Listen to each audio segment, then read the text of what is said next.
My parents' house is also my wife's house. It's only natural for you to pay for the rebuilding of my parents' house."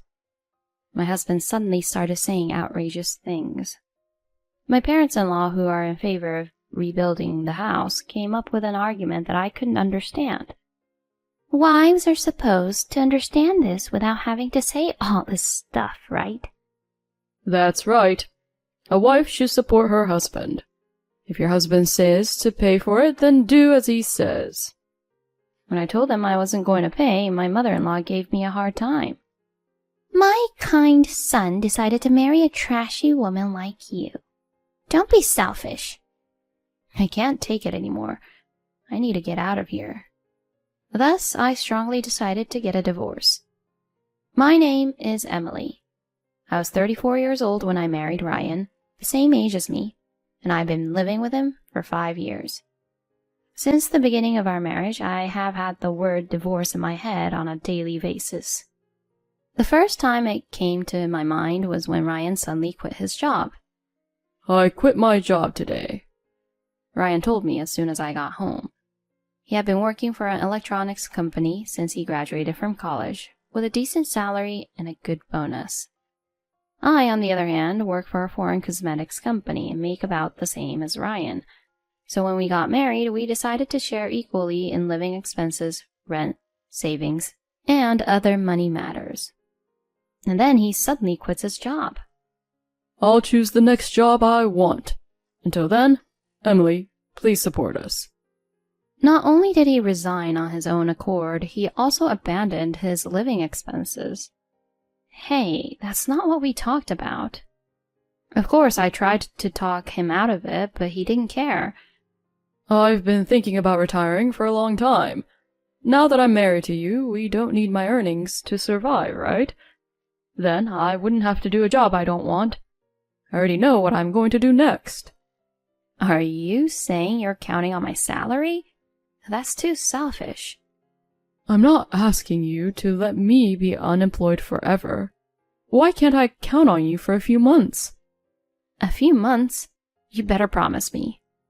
I thought it would be impossible to support a family on my salary alone, but when he told me it would be a short term of a few months, I thought I might be able to do that. Looking back, that was probably a bad idea. At the time, I had just gotten married and I was still in love with Ryan. I forgave him before I heard any details about his next job. 3 months later, he finally got another job. But the pay is less than 2/3 of what he was making before, and he doesn't get a bonus. Ryan insisted that it was the best job he'd ever had because he got a lot of time off and the work was easy. I was beginning to distrust Ryan's insistence.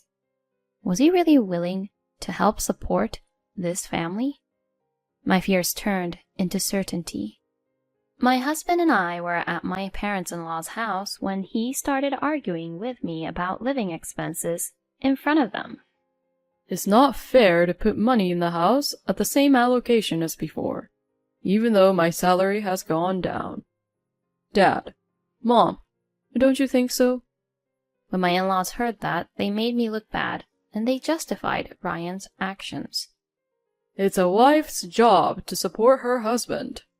If Ryan's salary got lowered, then Emily, you should be putting in more money into the house." That's right. You're his wife. You have to support your husband. Ryan changed jobs to do what he wanted to do. You should be proud of that, right?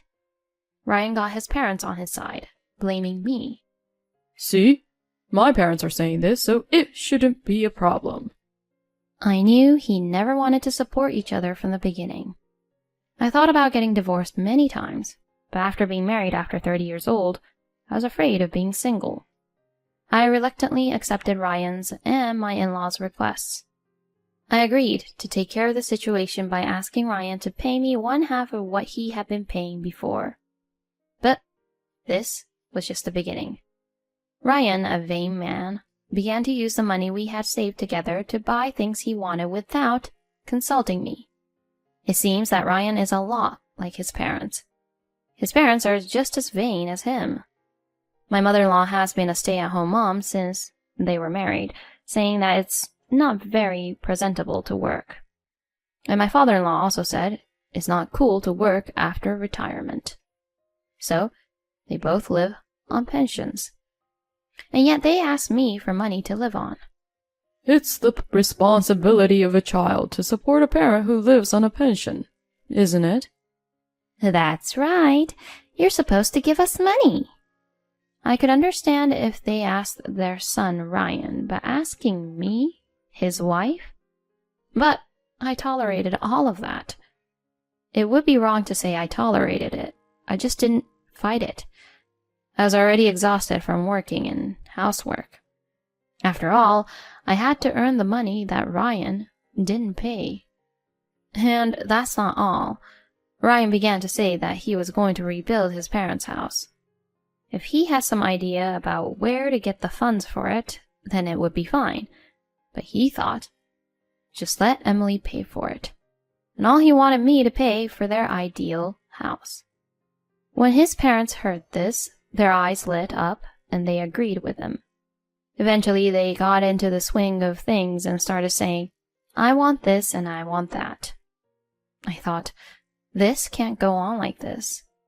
I hurriedly interrupted him. Wait a minute. I never agreed to this. How much do you think it would cost to rebuild? Ryan sighed in annoyance. My in-laws stared at me with a look of disgust on their faces. Hey, you know you're my wife, right? My parents' house is your house too. So of course, you'll pay for it to be rebuilt. And my in-laws also came after me. That's right. You should know this. You're so inconsiderate. Why can't you just say yes? I told you that a wife should support her husband. Your husband says he wants to rebuild the house? Why don't you obey him? Talking to these people is not going to get us anywhere. I've learned that well in this marriage. But this time it's nothing compared to the scale of what we've done before. We are rebuilding a house after all. There's no way I'll agree to it. Anyway, I won't pay for it. With that, I left the place with my back to them. For the next few days, Ryan and my in-laws blamed me. Each time my resolve to get divorced grew stronger, I was reminded that I was already over 40 years old. It took a lot of courage to be single at my age. Besides, I didn't want to displease my parents, who were more than happy to see me get married. I wondered if there was any way I could get them to stop the rebuilding. That's when I thought of something.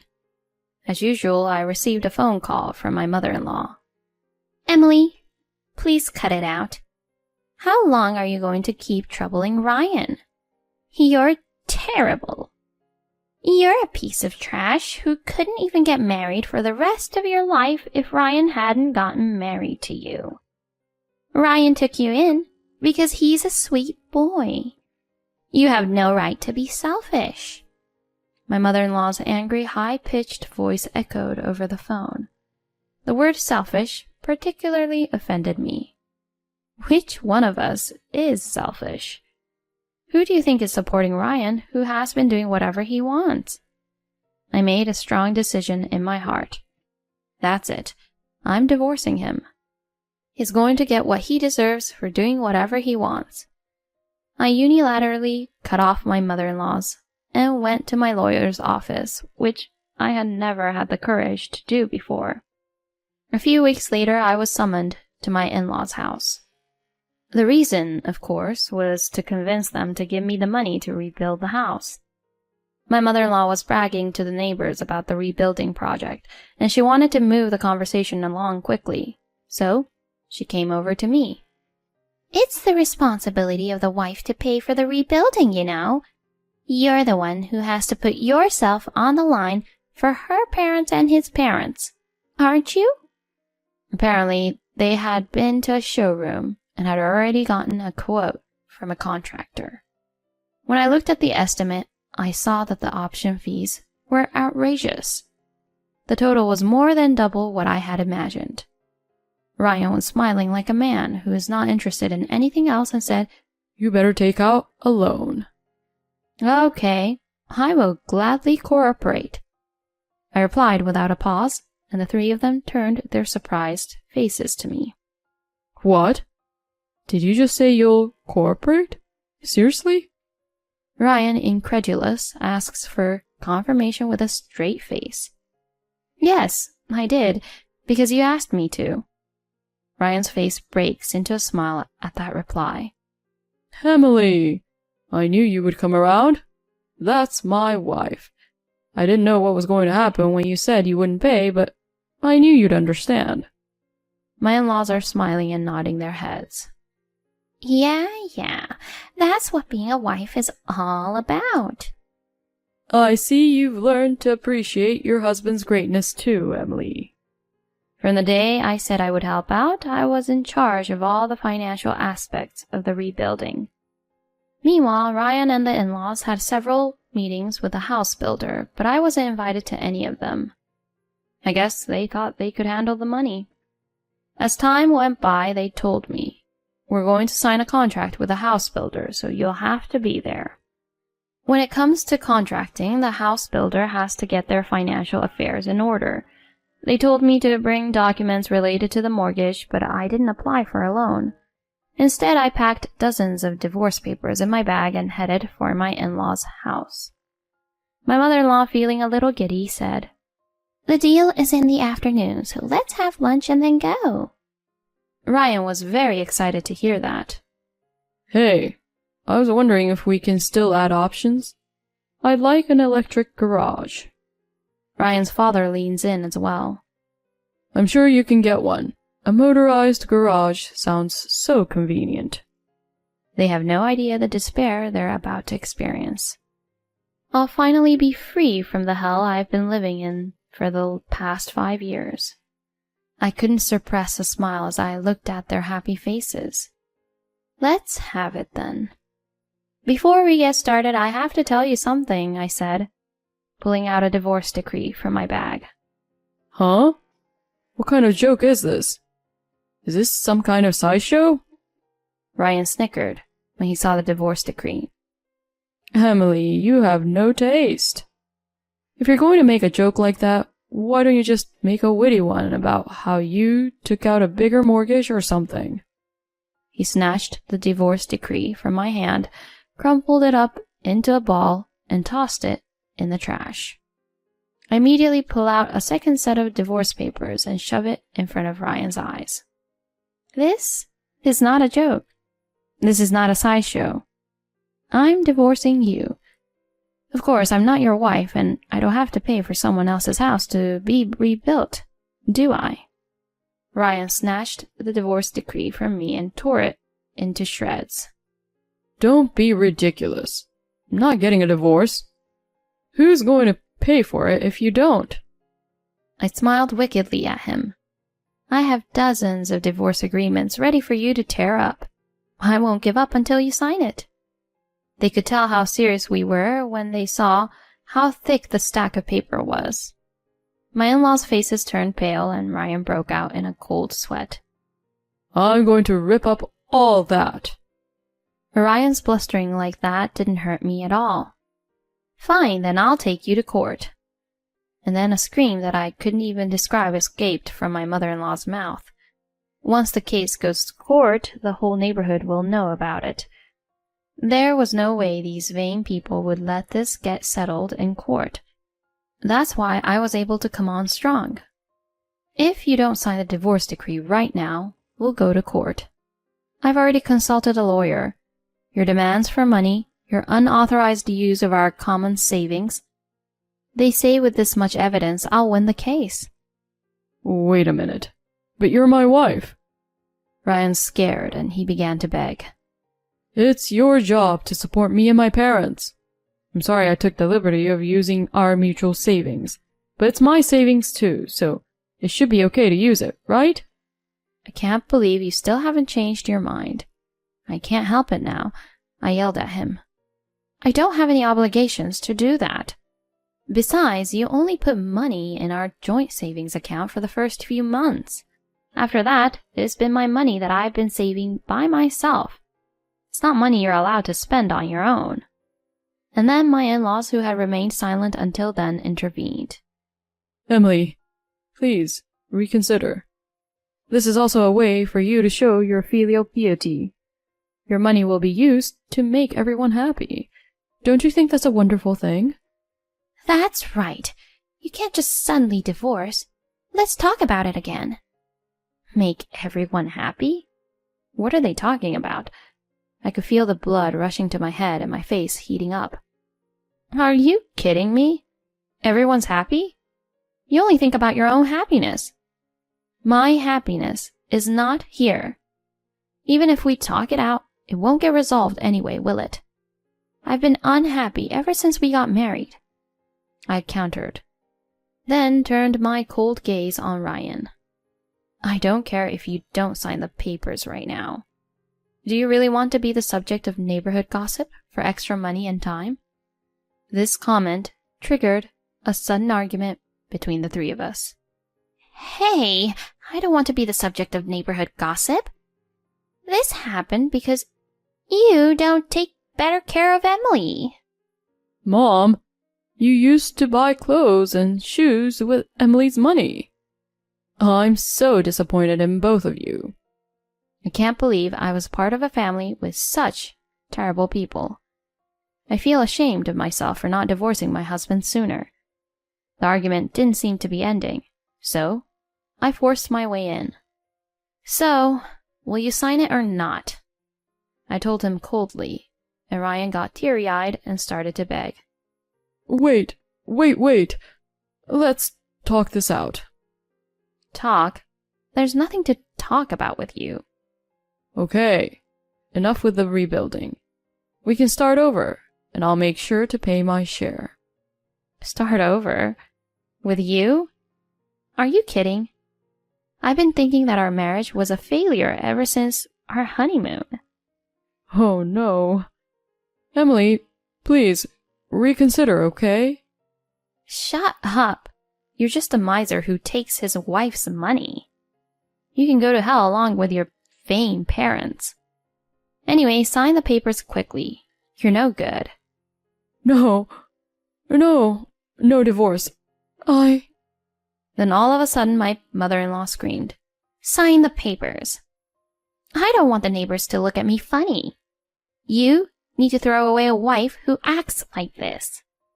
With my mother-in-law on the verge of insanity, Ryan reluctantly signed the divorce decree.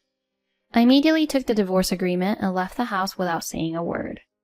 I heard Ryan's mosquito-like voice behind me, but I didn't look back. The divorce went through without a hitch. I had been secretly preparing to move out of the house, so the move went smoothly. The house that Ryan and I were living in was rented in his name, and the rent was deducted from Ryan's account. Even though it was his account, I was the one who paid the rent every month. Eventually, after my divorce, Ryan was unable to pay the rent, so he moved back in with his parents. After the divorce was finalized, I get alimony payments from him. In addition to the emotional distress, the money he spent without my permission and the money he gave to my in-laws amounted to quite a bit of money. The in-laws are the ones who care most about what others think of them. The fact that their son is divorced has caused them a lot of damage. They didn't want to make things worse than they already were, so they paid the amount of money I asked for without complaint. Of course, they don't have much money because their son has a small income and they are an elderly couple living on a pension. As a result, they ended up in debt. They are still living in the rundown house. My parents-in-law have been working part-time and Ryan has started working the night shift at his job. I, on the other hand, have returned home to live peacefully with my parents. My mother and father were surprised at first, but when I told them the reason, they welcomed me warmly. From now on, I'm going to take good care of my parents, which I haven't been able to do until now.